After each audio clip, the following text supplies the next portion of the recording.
고린도전서 15장 3절부터 8절까지의 말씀입니다. 오늘 말씀이 길지가 않습니다. 왜냐하면 부활에 대해서 설명할 게 많지가 않아요. 십자가는 설명할 게 많아요. 근데 부활은 설명할 것보다 여러분의 믿음이 필요한 부분입니다. 우리 고린도전서 15장 3절부터 8절까지 말씀.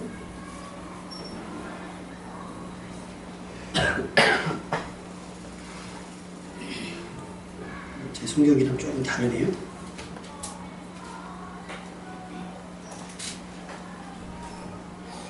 자, 3절부터 8절 같이 읽겠습니다. 내가 받은 것을 먼저 너희에게 전하였노니 이는 성경대로 그리스도께서 우리를 위하여 죽으시고 장사 지낸 바 되셨다가 성경대로 사흘 만에 다시 살아나사 게바에게 보이시고 후에 12제자에게와 그 후에 500여 형제에게 일시에 보이셨나니 그 중에 지금까지 대다수는 살아있고 어떤 사람은 잠들었으며 그 후에 야고보에게 보이셨으며 그 후에 모든 때와 맨 나중에 완삭되지 못하여 난 자 같은 내게도 보이셨느니라.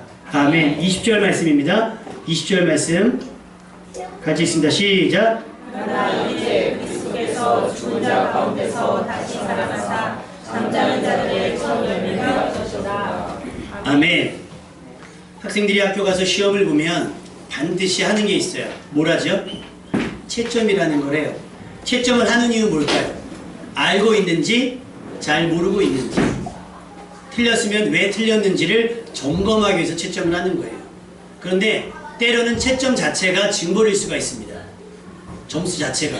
채점에서 나온 점수가 그냥 아는 거만 알고 모르는 거 모르고 넘어가면 벌이 없지만 채점이라는 과정이 들어가게 되면 자체가 징벌이 돼요. 여러분 예전에 혹시 자격증 시험 보신 적 있으세요? 지금은 막 인터넷으로 검색하지만 옛날에 자격증 시험 보면요 전화로 이렇게 문의를 합니다. 직업 무슨 저기에다가 상공회의소에 전화를 해보면 수험번호를 누르세요. 수험번호 누르면 수험번호 2017-4-16 수험자 이기상님은 뭐뭐뭐뭐 무슨 시험에 그러면 한 번 일단 끊어요. 막 심장이 쪼그라들어가지고 그냥 한 번에 못 듣고 그냥 끊어요. 붙었을까 떨어졌을까. 예비 채점은 붙었는데 희한하죠. 예비 채점은 붙었는데 막상 진짜 시험 본 걸로 채점을 하면 떨어졌더라고요. 또 어떤 거는 예비 채점은 엉망진창인데 막상 테스트를 봤더니 시험 되는 게 있어요. 그래서 여러분 채점은 해봐야 합니다. 아멘. 다시 말하면 여러분이 지금 믿음 있다고 얘기하지만 죽어봐야 알아요. 아멘. 그 채점을 받아보셔야 한단 말이에요. 그래서 여러분 난 믿음이 좋아 라고 자만하지 마시고 섰다고 생각하는 자는 넘어질까 주십니다. 난 믿음이 없는 것 같아. 그래서 뭐 세리처럼 엎드려서 감히 고개를 들지 못한 거? 난 믿음 없는 거. 아니요. 마지막 날에 주님께서 채점해 보시면 알아요. 그래서 우리가 한번 지금 이 시간에 중간평가를 해보시면 어떨 것 같습니까? 거의 100% 낙제입니다. 왜요? 우리의 의로서는 하나님의 영광에 이르지 못하거든요. 동의하시면 아멘? 부끄럽지만 우리의 힘과 우리의 지혜와 우리 능력으로는 하나님의 영광에 이르지 못해요. 하나님의 영광에 이르지 못한다는 얘기는 우리에게 구원이 허락될 수 없다는 거예요. 내 노력과 내 수고로는.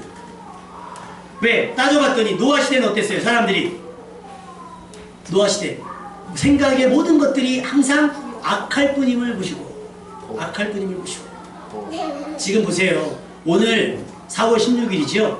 지금으로부터 3년 전에 세월호 사건이 있었던 그날이었습니다.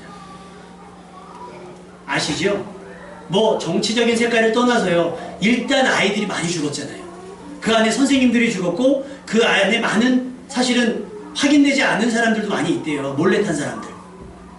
근데 지금 9명의 시신을 찾지도 못하고 말이 9명이지 사실은 몇 명이 더 있을지도 모르는 상황인 거예요. 그거를 지금 드러냈단 말이에요. 근데 그 과정 속에서 우리가 얼마나 보지 말아야 할 것들 많이 봤습니까? 우리가 그렇다는 거예요. 그게 우리의 자화상이라는 겁니다.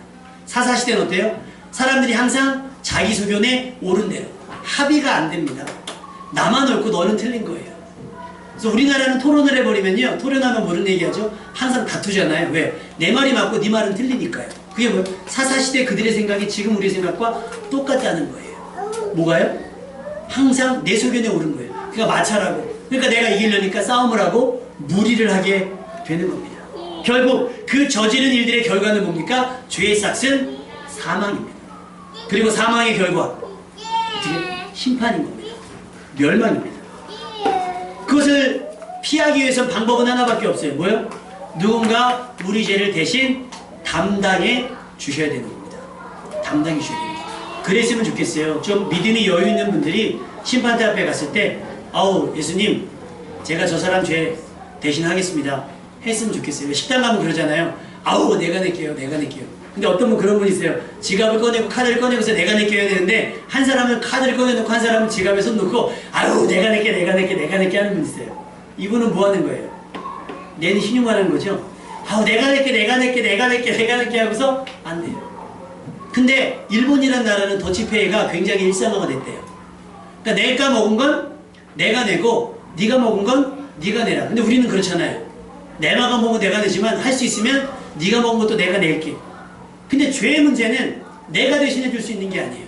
부모가 자식의 죄를 대신해 줄 수가 없고 자식이 부모의 죄를 대신해 줄 수 없고 선생이 학생이 제자의 죄를 대신해 줄 수가 없습니다. 목사가 성도의 죄를 대신해 줄 수가 없어요. 그래서 하나님께서 선택하신 방법은 뭐냐? 이사야서 53장 6절 여호와께서 우리의 모든 죄악을 그에게, 여기서 그는 누구예요? 예수 그리스도에게 담당시키셨습니다. 할렐루야. 담당자라는 말이 무슨 말이에요? 담당자. 맡은 거잖아요. 맡은 거예요. 대신해서 맡아주신 겁니다. 우리의 죄를 그에게 담당시키는 것, 다시 말하면 우리의 죄를 담당한다는 것은 우리가 죄로 인해 당할 징벌을 대신 받는 거예요. 그래서 예수님은 우리의 허물 때문에 찔리셨고 우리의 죄악 때문에 몸과 마음이 많이 상하셨습니다. 우리는 예수님께서 대신 징계를 받았기 때문에 지금 평화를 누리고 예수님께서 대신 맞으셨기 때문에 우리가 나음을 입게 됐습니다. 이걸 생각하면 좀 민망하고요. 죄송스러울 수 있습니다. 근데요, 그렇다고 해서 십자가가 단순히 우리를 변화시키려고 하는 충격요법은 아닙니다. 신이 우리에게 보여주는 쇼도 아닙니다. 십자가는 우리를 사랑하신 하나님의 선하신 뜻, 할렐루야. 지금까지 오래 참아오신 죄에 대한 분노를 삭히시며 끝까지 사랑하시고 우리를 포기하지 않겠다고 하는 하나님의 선언이 바로 십자가였다라고 하는 사실입니다. 하나님께서 우리의 죄에 대해서 지금까지 오래 참아오셨지만 우리의 구원을 더 미루지 못하셨어요. 그래서 하나님은 어쩔 수 없이 극단적으로 십자가를 선택하셨습니다. 그런데 이 십자가는요, 사실 예수님께도 큰 부담이었습니다. 그럼에도 불구하고 예수님은 우리를 끝까지 사랑하기로 하셨습니다. 얼마나 다행입니까? 예수님은 십자가 위에서 하나님께서 말씀하신 모든 것들을 다 이루시고 돌아가셨습니다. 돌아가실 때 뭐라고 말씀하셨죠? 마지막, 우리 새벽기도 나오시는 분들은 알죠? 마지막, 아버지 내 영혼을 아버지 손에 부탁합니다 하고 숨을 거두셨어요. 자, 이제 우리의 구원의 문제는 누구에게로 넘어갔어요? 하나님의 손으로 넘어갔습니다. 예수님의 영혼이 하나님께로 넘어가는 순간 우리의 영혼의 결과, 구원을 받게 될지 심판을 받게 될지는 하나님의 손으로 넘어갔습니다. 예수님의 십자가의 죽으심을 어떻게 마무리하실지 우리는 처분만 기다리는 거예요. 물론 예수님은 생전에 계속해서 말씀하셨어요. 내가 죽은 자 가운데서 다시 살아날 것이다. 여러분은 이 말씀이 믿어지십니까? 아멘. 살아나신다면 뭐 때문에 살아나실까요? 왜 살아나셔야만 할까요? 제가 깨닫기로는 십자가만 가지고는 우리의 구원이 이루어질 수 없습니다. 왜? 죽으셨기 때문에. 십자가는 멸망의 상징이거든요. 십자가는 저주의 상징이에요. 그러니까 십자가만 붙들면 안 돼요. 예수님이 부활하지 않고 그냥 돌아가시기만 했다면 마음만 엎고 십자가를 바라볼 때마다 어떻게 돼요? 죄스럽죠. 민망하고 불편하고 힘들 겁니다. 어느 날은 지겨워질 수도 있어요. 이 십자가가. 근데 이 십자가가 우리의 구원의 상징이 된 건 뭐예요? 이 십자가의 저주를 끊고 예수님께서 부활하셨기 때문입니다. 할렐루야. 중요한 것은 여러분에게 제가 묻는다면 여러분이 이 부활의 소식을 믿느냐라는 거예요. 에스겔서 37장에 보니까 하나님께서 에스겔을 골짜기 가운데로 데리고 가셨어요. 에스겔이 뒤를 살펴봤더니 뼈 따고 가요. 뼈가 천지입니다.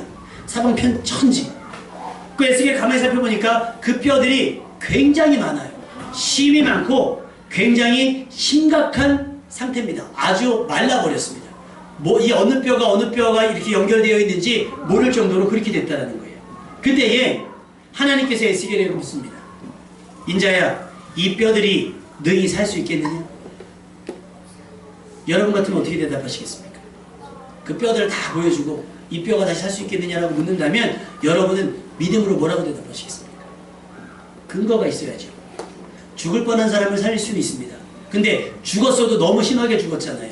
뼈만 남았고요. 그 뼈가 뭉탱이 흩어져 있어서 누가 누구의 뼈인지 알지 못할 정도로 어긋나 있는데 그 뼈가 살 수 있냐고 물으면 어떻게 대답하시겠습니까?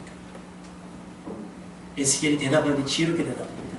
뭐라고 대답했을까요? 에스겔이 주께서 아십니다. 가능합니다. 하자니 자기 상식이 용납이 안 되고요. 당연히 하실 수 있죠 라고 쉽게 대답하기에는 자기 상식이 용납이 안 되는 거예요. 반대로 하나님 이게 말이 됩니까? 이게 너무 많아요. 이거 좀 어렵지 않겠어요? 라고 하기에는 자기가 하는 하나님의 권능이 너무 큽니다. 그러니 어떻게 해요? 하나님의 손에 달린 거잖아요. 얘네들을 다시 살릴지 얘네들이 그냥 뼈로 둘지는 누구 손에 달린 거예요? 하나님의 손에 달린 거예요. 예수님의 영혼이 맡겨졌을 때 우리의 처분 역시 누구의 손에 달렸어요? 하나님 제가 구원받게 될지 멸망당할지 어떻게 알아요? 그러니 사도 바울이 뭐라고 해요? 내가 복음을 전하다 도리어 버림받을까 두렵다. 그래서 내가 내 몸을 저 복종케 한다. 버림받을까봐 버림받을 수도 있으니까 자기는 항상 긴장하고 살아간다는 거예요. 누가요? 사도 바울이요. 누구 손에 달렸습니까? 하나님의 손에 달렸으니까. 내가 돈을 주고 살 수 있거나 내 업적을 가지고 그것을 바꿀 수 있다면 괜찮은데 구원이라고 하는 건 그렇지가 않기 때문에 하나님의 손에 달려있는 겁니다. 하나님께서 에스겔로 하여금 내 말을 대신하라고 말씀하십니다. 에스겔이 외칩니다. 마른 뼈들아 여호와의 말씀을 들을지어다. 그랬더니요 뼈들이 움직이기 시작했습니다. 짝을 자기들이 찾아요. 에스겔이 일일이 갖다 조립한 것이 아니라 뼈끼리 서로 연락하더라. 맞는 뼈를 찾아가는 겁니다. 맞는 뼈를. 그 작업을 보면서 많은 인력이나 과학적이나 의학적 연구 필요가 없습니다. 많은 뼈들이 움직이며 짝을 찾기 시작했고 뼈들에는 힘줄과 살이 생기고 서로 붙기 시작했습니다. 하나님께서 다시 말씀하십니다. 에스겔서 37장 9절 말씀에 생기야 사방에서부터 와서 이 죽음을 당한 자에게 붙어서 살아나게 하라. 할렐루야. 많은 뼈들에게 명령하셨더니 뼈들이 붙고 생기에게 명령하셨더니 그 죽었던 자들에게 들어가 그들이 살아났는데요. 그냥 대충 살아난 것이 아니라 극히 큰 군대가 되었습니다. 할렐루야.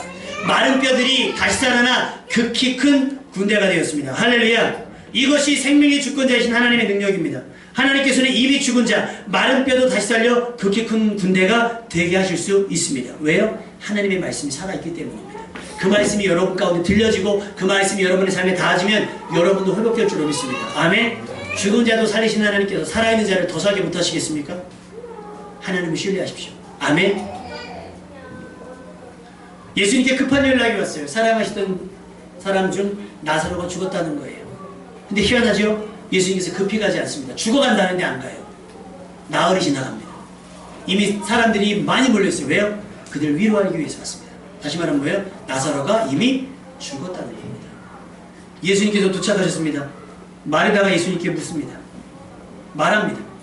요한복음 11장 21절에 주께서 여기 계셨더라면 내 오라비가 죽지 않았을 겁니다. 할렐루야. 주님이 여기 계시면 우리가 망하지 않습니다. 아멘.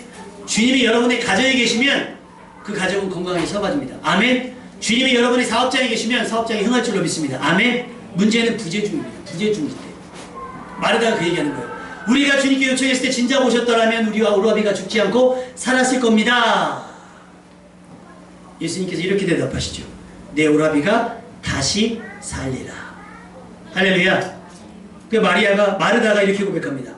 마지막 날 부활 때에는 다시 살아날 줄을 내가 믿습니다. 부활의 신앙이 있는데 그 부활의 때가 언제예요? 맨 마지막 때 주님 오시는 그날 심판이 시작되는 그때에는 죽었던 자들 모든 사람이 살아날 줄로 믿습니다. 부활의 믿음은 있었으나 부활의 시기가 지금이 아니다라고 얘기하는 거예요. 지금은 늦었습니다 라고 생각한 것이 마르다의 생각이었습니다. 여러분이 바라는 응답의 시기, 회복의 시기, 부활의 시기는 언제입니까? 지금입니까? 마지막 때입니까? 우리가 낙심한 이유는 뭐예요? 마지막 때는 알아요. 지금이 아니라고 생각하기 때문에 그래요. 우리가 넘어지는 이유는, 우리가 의심하는 이유는 뭐예요? 나중에는 어떻게 될 줄 아는데 지금은 아니라고 생각하기 때문인 거예요. 그걸 성경은 의심이라고 얘기합니다. 여러분, 지금 신뢰하시기 바랍니다. 아멘. 늦었지만 이제라도, 할렐루야. 지금이라도 하나님께서 역사하시며 예수님께서 말씀하십니다. 여러분이 아시는 말씀. 나는 부활이요 생명이니 나를 믿는 자는 죽어도 살겠고 무릇 살아서 나를 믿는 자는 영원히 죽지 아니하리라 하면서 말씀하신 거예요. 이것을 내가 믿느냐? 여러분 믿으십니까? 예수님께서 부활이고 생명인 걸 믿으십니까? 그 역사가 여러분 가운데 나타나기를 주님의 이름으로 축원합니다. 이 말씀을 하시고 마르다가 믿습니다 그랬더니 무덤 앞으로 갑니다. 그랬더니 한 발로 지금 마리아가 또 와서 또 같은 얘기를 해요. 예수님 진짜 오셨으면 우리 오빠 죽지 않았을 겁니다. 돌문을 굴려놓아라. 벌써 썩어서 냄새가 날 지경입니다. 그러지 마십시오. 아니다. 돌문을 열어놓습니다. 거기에 무덤에다 대고 말씀하시는 거예요. 나사로야 나오너라. 할렐루야. 그랬더니 이미 죽었던 나사로가 걸어 나오는 거예요. 살아서 걸어 나옵니다. 아멘. 죽었던 사람이 살아서 걸어 나옵니다. 우리가 죽음을 두려워하는 것은 뭐예요? 그것이 끝이기 때문에, 막막하기 때문에, 대책이 없기 때문입니다. 그러나 우리는 믿음으로 그 끝을 넘어서야 될 줄로 믿습니다. 아멘. 왜? 하나님께서 생명의 주인이시기 때문에 그렇습니다. 베드로전서 1장 3절에 보면 하나님께서 그의 많으신 긍휼대로 예수 그리스도를 죽은 자 가운데서 부활하게 하심으로 말미암아 우리를 거듭나게 하사 산 소망이 있게 하시며. 할렐루야. 여러분이 가진 소망은 죽어 있습니까? 살아 있습니까? 여러분이 가진 소망은 그냥 막연한 소망입니까? 구체적인 소망입니까? 산 소망 되시기를 주님의 이름으로 축원합니다. 아멘. 오늘 말씀에 기록되어져 있지요. 예수님께서 성경대로 우리 죄를 위해서 죽으시고 장사 지낸 바 되었다가 성경대로 사흘 만에 다시 살아나셨고 많은 사람들에게 보여줬다. 이건 사실이라고 하는 이야기라는 거예요. 150명 이상 500여 형제에게 보여주시고 그 모습 그대로 하늘로 승천하셨습니다. 이것이 역사적인 사실이라고 하는 거예요. 그리고 자기에게도 보여줬다라고 바울이 고백합니다. 왜요? 그리스도께서 죽은 자 가운데서 다시 살아나서 잠자는 자들의 첫 열매가 되시기 위해서입니다. 아멘.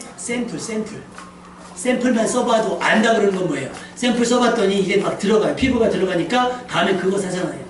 예수님께서 죽었다 살아나니 어떻게? 믿기만 하면, 믿으면 하나님의 영광을 보리라. 아멘. 살아서 믿는 자는 영원히 죽지 아니하리라. 육신은 죽을 수밖에 없지만 영혼은 멸망당하지 않는다는 약속입니다. 아멘. 첫 열매가 되셨어요. 산 소망이 됐더라는 거예요. 부활을 정의하자면 이렇습니다. 뭐예요? 어디에서? 사망에서 뭘로요? 생명으로 옮겨가지는 순간. 할렐루야. 사망이 우리를 붙들지 못합니다. 아멘. 사망이 우리를 가로막지 못해요. 뭐가요? 우리에겐 부활의 첫 열매가 계시기 때문입니다. 아멘. 나는 뼈가 군대가 되고 죽은 나사로가 다시 살아나오며 우리를 위해 십자가에 죽으셨던 예수님도 죽음을 이기시고 다시 부활하셨습니다. 우리가 십자가를 단단히 붙들고 살아가는 이유. 왜요? 그 끝에 부활이 있기 때문에. 아멘. 근데 십자가 없는 부활이 있겠습니까? 어제 어느 목사님이랑 제가 이거 만든 것을 저기 카톡으로 보내줬어요. 예수님 부활하셨습니다. 그러더니 인사말로 목사님도 내일 부활하십시오. 그러더라고요. 목사님 내일 부활하십시오. 내가 그럼 나 오늘 죽어요? 그랬어요. 부활이라는 게 뭐예요? 죽어야 되는 거예요. 그래서 어떻게 합니까? 우리는 고난에 참여해야 되는 거예요. 할렐루야. 죽어도 주를 위해 살고 살아도 주를 위해 살아야 마지막 결론이 뭐가 돼요? 부활이 되는 거예요. 아멘. 믿기는 믿지만 부활의 은혜와 산소망의 시기를 너무 뒤로 두거나 그러면 안 될 줄로 믿습니다. 애매한 믿음이 되면 안 될 줄로 믿습니다. 우리의 믿음은 하나님의 역사하시는 통로예요. 믿으면 하나님의 영광을 보고 믿으면 역사가 일어납니다. 믿음에 따라 마른 뼈가 군대가 될 수도 있고요. 죽은 오라비가 다시 살 수도 있고요. 예수님의 부활은 제가 새벽에도 말씀드렸지만 마술이나 쇼가 아닙니다. 예수님을 죽인 사람들은 이 사실을 믿고 싶지 않아서 돈을 주고서라도 거짓말로 예수님의 부활을 가리고 있지만 가린다고 가려지겠습니까? 500명 이상이 넘게 봤는데요. 무덤은 비어있는데요. 왜요? 부활은 생명이기 때문입니다. 십자가는 예수님을 사랑하던 모든 이들을 두렵게 했고 흩어지게 했고 예수님을 죽게 했습니다. 그러나 부활은 예수님을 사망에서 생명으로 옮겼고 이것은 기적이며 신비입니다. 아멘.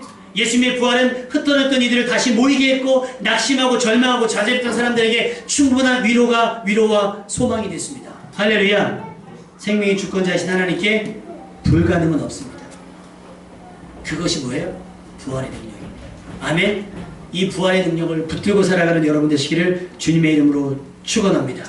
이제 우리도 어떻게 살아요? 십자가 단단히 붙들고 십자가 끝에 부활이 있다는 사실을 가지고 십자가를 어렵게 지고 힘들게 지지 마시고 힘들지만 소망이 있기 때문에 죽어도 살겠고, 아멘?